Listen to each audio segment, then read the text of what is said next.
Playing a recurring game of chicken on the budget highway is the new negotiation tactic in Washington, D.C.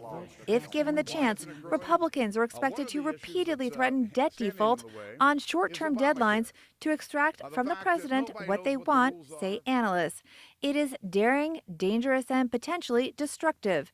And it's worth a shot, says Mizuho Securities chief economist Stephen Risciuto. I think it is a strategy that will be somewhat acceptable to the American people in that you don't default. But by the same token, each of those debt limit bills may have something attached to it that tries to move the funding forward. Conservative strategist Grover Norquist predicted even before the last election, Republicans will do everything they can to keep the president on what Norquist refers to as a short leash. The Republicans will never again give Obama a year and a half worth of debt ceiling. They'll give him debt ceiling increases 2 weeks long, 1 month long. The allowance that he's going to be on is going to be very short. But Chris Krueger of Guggenheim Securities says it is a no-go for Obama.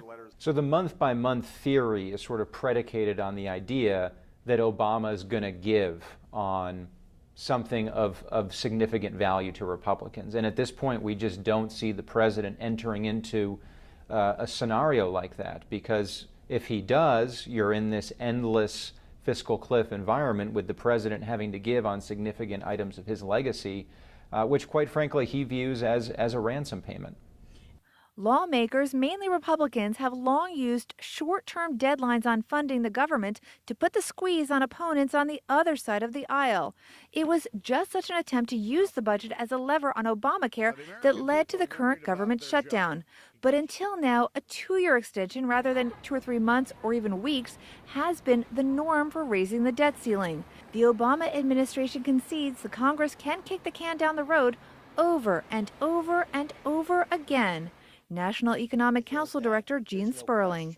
The longer the debt limit is extended, the greater economic certainty there will be in our economy, which will be better for jobs and growth and investment.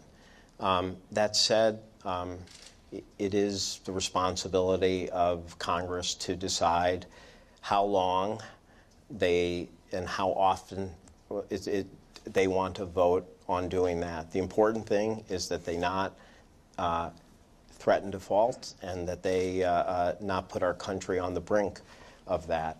But the impact is still up for debate.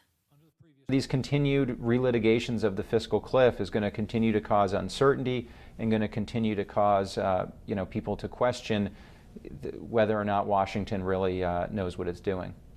What we're really looking at is a temporary drag on the economy as we leave more and more projects and programs in delay mode.